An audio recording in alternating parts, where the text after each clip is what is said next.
Goeien en welkom bij Boppenslag. In deze uitsturing omtinken voor Sportclub Heerenveen en haar laatste oefenwedstrijd in FC Keulen. En keertsen kan ik net missen verzels. We litten je dadelijks de lotting zien van de PC komende woensdag en ik nog kwart de generale juster in Adem. Maar eerst gaan we naar Engeland, want Londen is deze weekend het centrum van de Woutersek van Friesland. En er zijn aardig wat Friese sporters die in actie komen op de Olympische Spelen. En dus sturen wij uw verslagjouwer Jan-Vincent van Zuiden en cameraman Dirk Klaver naar de City of London om de Friese verhalen op te tekenen. Epke Zonderland, Luo Westra en Sjoerd Hamburger. Zij trapen voor Friesland de Olympische Spelen aan. Joet is het de beurt aan Celine van Gerner, maar haar coach Gerben Wiersma, Pieter-Jan Posma en Richard Schuil. Dit jaar achter op de Horse Guards Parade zijn eerste poolwedstrijd speelt tegen met Reinder Nummerdoor. Maar dichterbij als dit komen we net.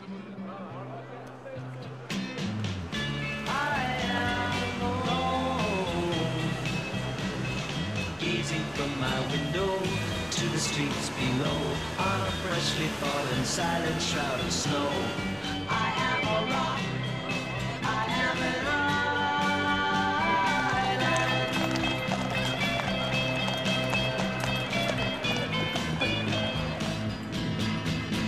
I built walls, their fortress deep and mighty.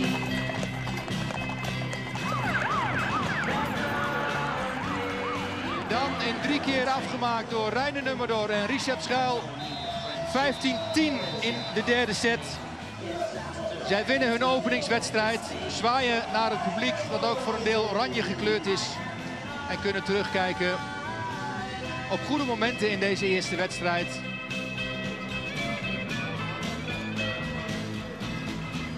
Don't talk of love.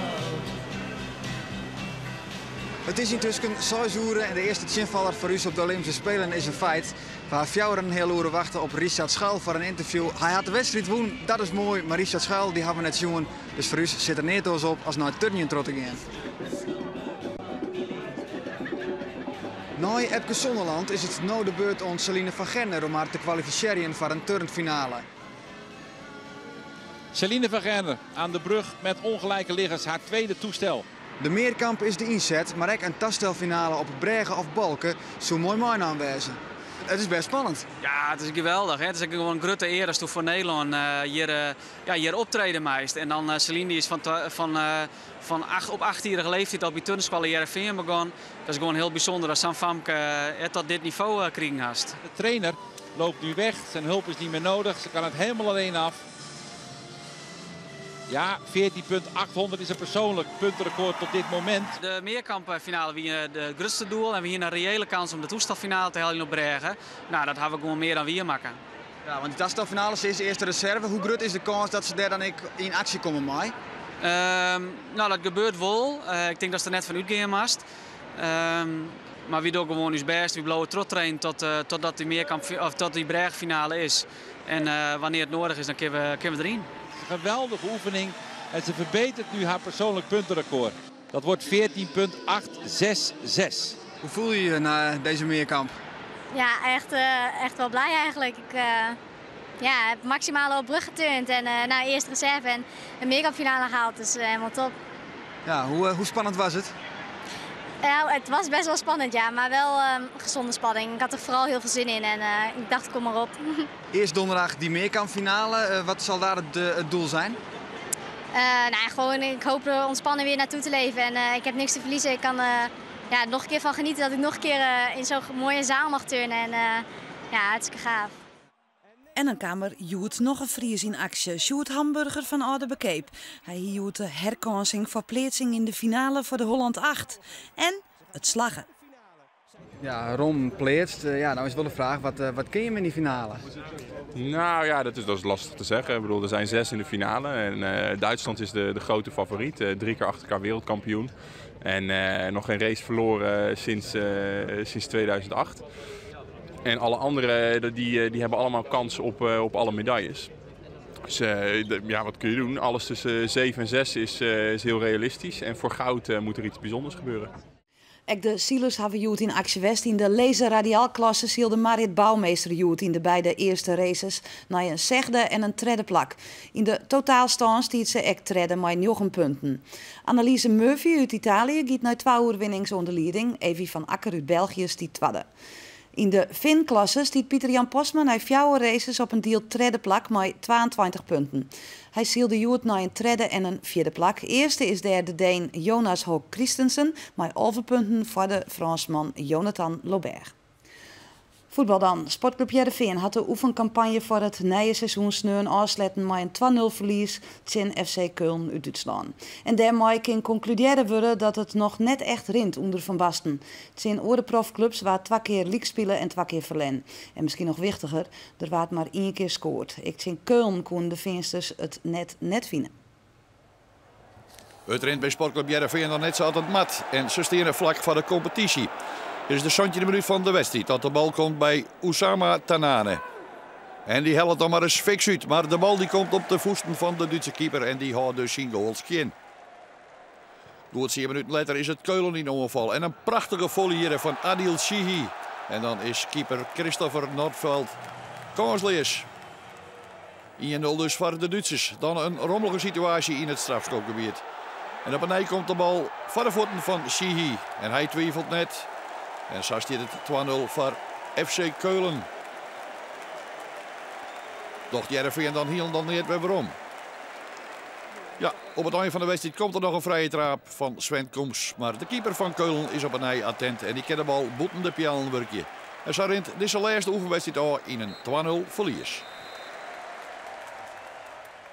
Werk aan de winkel dus. Takom Tongens die wacht de eerste echte wedstrijd thuis in de Europa League tegen Rapid Boekarest. De uittrap is dan om 11:08. Keertsen dan. Meer en meer partoeren groeien naar de PC-farmta. Dit weekend kregen het huizenheeg favoriete partoer van Gert-Anne van der Bos, maar liefst 2 keer maar verlies te krijgen. De favorieten van de PC-partoer Gert-Anne van der Bos verliest zowel sneun als juster van het partoer Jan-Dirk de Groot. En dat zal zo vlak voor de grootste dag net mogelijk wezen. Nou, het lijkt dicht bij elkaar, denk ik. En als dan Joert en Justus dan keert er Pieter een hele goede partij. En Buurslid Daan het aan Joert wat lezen. Nou ja, het was net helemaal goed binnen kan iemand van ons winnen. En dat gebeurt nog 3 keer op rij, 3 keer maar 4 wisselen in de league. Ja, dat is schande.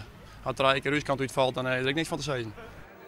De finale juist er weer net om hoe een hoes te schrillen. Jan-Dirk de Groot helpt liek als maten net het niveau als in de partij zijn Gert-Anne van der Bos. En mooi in topvorm keertende Martijn Lijnsma valt de doek op skerne 4 weersten en 6 fjouwer. 2 oorwinnings in 1 weekend, maar dit partoer vertrouwen Jan, maar waar is die? Ja, zeker. Ja, dit is beter kun je eigenlijk net erheen. Wel. 2 keer winnen en ja, waar is wel weer een orde dag en dat mag ik net 14. Je mag gewoon weer op 0 beginnen. En als je dit niveau wat verheerst houden kunnen en dat je begint op dit niveau, dan zou het heel mooi worden. Zeit Hielke Brunsma. Waar zie dus de PC? De lotting is correct bekend worden. Die zetten we nou voor jou op een rietje. En dan beginnen we met het eerste blokje. Jan-Dirk de Groot, Reense Pieter Hiemstra en Pier Piersma nemen het op. Het zijn Dirk Ierdesjada, Hendrik Bouwhuis en Jouke Bosje. Ziet de verder daar, Siebe Gradanes en Rudolf Soepboer. Die matten foto in de bak zijn Johan van der Meulen, Volkert van der Wij en Matten Veenstra. Ons coach is Roelof de Vries. Roelof, do bist de kenner. Dus zeg eens wat over dat eerste blokje. Ja, nou wat wel aardig is dat Jan-Dirk Groot en de partoer van Johan van Meulen, dat binnen de haatklasse partoeren. Die hebben misschien wel we zullen wel letten op de lijst zien, die hebben wel een drege lotting. Gewoon wij winnen die 2 partoeren de eerste omloop, maar treffen die dan in de tweede omloop, treffen die ook hoor. En dat kan dan voort wel de eerste kreker eigenlijk van de dij worden. Dus de partoer van Jan-Dirk Groot is echt wel een van de outsiders die het erop nemen en dat ze zo leuk vinden dat ik ze samen nemen de verdetten eigenlijk. Ja, dus dat zal een knaller in de tweede omloop worden, zodat het nou liekt. Daar gaan we vanuit. Ja. Geven we naar het tweede blokje. Ja. En dan krijgen we Pieter Vogels, Jan-Sjoerd Talsma en Steven de Bruin, die zijn Michiel Scheepvaart, Jacob Zagemans en Gert-Jan Meekma keert ze zullen. Gert-Anne van der Bos, het torenheeg favoriete partoer, met tekentriemst en Daniel Iseger, neemt het op zijn Hai Jan Nicolai, Hendrik Jan van der Velde en Tjesse Steenstra. Nou, ik zei het al, het torenheeg favoriete partoer. En wie ben die horen? Ja, dat zijn eerste klasse partoeren. Het partoer, maar nummer 6, Michiel Scheepvaart, had hier de hele finale helle. Had dit hier wel wat prijzen en de eerste prijzen pakt in de eerste klas. Dus dat is wel een outsider partoerke. Maar gewoon wij komt de partoer van Gert-Anne van den Bos wel redelijk eenvoudig terug dat blokje heen. En treffen ze dan in de hele finale een van die partoeren van Jan de Groot en Johan van der Meulen. Daar mag je van u gaan. En ja, daar ben toch wel een beetje hun angstgekers, het partoer van Jan de Groot. Ja. Dus, kunnen we stellen, zij ben net ongelukkig. Nee, maar dat zullen we straks aanstek zien. Noemen Jochen, dus Martijn Olijnsma, dat had echt het beste lot. Dus hier krijgt wat beter in. Maar we hadden gewoon bijvoorbeeld hoe plaatsing, dat die partoeren, wat dat betreft is het een hele mooie list. En kunnen we krekers verwachten in de hele finale. Okay. Dat is wel aardig. De neemste mal. Het volgende blokje. Martijn Olijnsma, Hielke Bruinsma en Alajan Anema. Het zijn Peter van Suden, Hiltje Bosma en Lennart Adema. En dan Pieter Bakker, Karel Nijman en Tjibbe Hansma. Het zijn Bouke Triemstra, het jongere broerke van Teken. Maar Pieter Jan Plat en Hendrik Kootstra. Ja, Martijn Olijnsma, dat had dus het beste lot. Doordat het eigenlijk het hele seizoen nog net geweldig. Olijnsma en Hielke Bruinsma een auto-ongeluk gewoon aan het begin, of van dit seizoen. Ze hadden nog wisselen. Ze hebben Marten Veenstra als een plakverdien rommen van Alian Adema. Dus dat verschilt ik. Maar dit weekend had ze 2 keer woen. En niet in steen zit er. En dat is wel opvallend. En dan ik nog een goed lot. Ik verwacht ze daar een heel soort van. Oké, geven we naar het laatste blokje. Dat binnen Pieter van Althuis, Michel van der Veen en Hans Wassenaertje en Hendrik Tolsma, René Anema en Thomas van Suden, broer van Peter van Suden. Dan Jelte Pieter Dijkstra, Erik Heidsma, Peter de Boer, Tjen Menno van Swieten, Jacob Klaas Heidsma en Sjoerd de Jong. Heel kwad, Roelof? Ja, Pieter van Althuis, dat is een haaklosse partoer. Die had een heel mooi lot, zit in een mooi blokje. Daar verwacht ik het meest van. Een outsiders partoer is dat van Menno van Swieten. Leuke kid.